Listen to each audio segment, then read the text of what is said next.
नमस्कार मित्रों, स्वागत है आप सभी का आज की इस कहानी में। और आज की कहानी का शीर्षक है सोने के कबूतर की चोरी। ठंड का मौसम था, बाग हरियाली से दमक रहा था।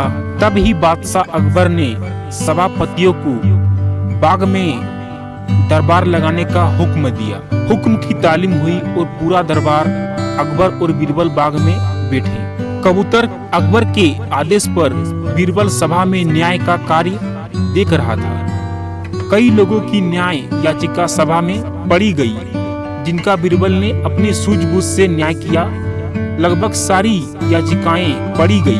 न्याय के इस कार्य में कई घंटे बीत गए। थोड़ी देर बाद दरबार में एक व्यापारी आया। उसने चोरी की अर्जी लगाई थी। उसने कहा, एक बार वो दिल्ली गया था, वहाँ उसने सोने का कबूतर देखा। उसके पंख सोने के थे। उसने वो कबूतर पूरे 10 सोने के सिक्के देकर खरीदा था। दिल्ली से आने के बाद उसने उस कबूतर को अपने घर में पिंजरे में रखा था और रोज सुबह और शाम उसे दाना डालता था। रात्रि को उसने दाना डाला था, लेकिन अगले दिन उसने बाहर जाना था, इसलिए यह कार्य घर के नौकरों को सौंप दिया था। जब वह वापस आया तो कबूतर पिंजरे में नहीं था।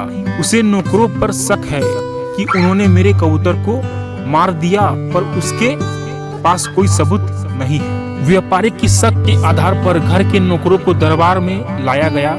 उसने कई सवाल पूछे, पर किसी ने कोई उत्तर नहीं दिया। समझना मुश्किल था कि कबूतरों को किसने गायब किया। तब ही बीरबल उठा और नौकरों के चारों तरफ चक्कर लगाते हुए उसने जोर जोर से हंसना शुरू किया। अकबर ने हंसने का कारण पूछा।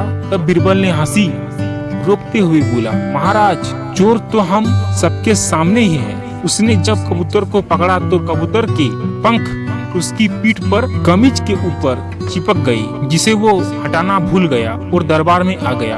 बीरबल की बात सुनकर एक नौकर घबराया और उसने अपने हाथों और अपनी पीठ पर फेर का जानने का प्रयास किया कि क्या उसकी कमीज पंख है। ऐसा करते उसे बीरबल ने देख लिया और झट से उसे आगे कर चोर के रूप में दरबार में पेश किया गया। सबने उसकी कमीज देखी, जिस पर कोई पंख नहीं था। तब बीरबल ने कहा, उसने चोर को पकड़ने के लिए झूठ कहा था। उसे पता था जिसने चोरी की है वो जरूर अपनी पीठ की तरफ अपने हाथ बढ़ाएगा और अन्य नौकर सहजता से दरबार में खड़े रहेंगे। और वही हुआ। इस तरह बीरबल ने सोने की कबूतर की चोरी का न्याय किया, जिसे देखकर कि फिर से अकबर ने बीरबल की तारीफ की और सभी दरबारियों का चेहरा उतर गया। धन्यवाद।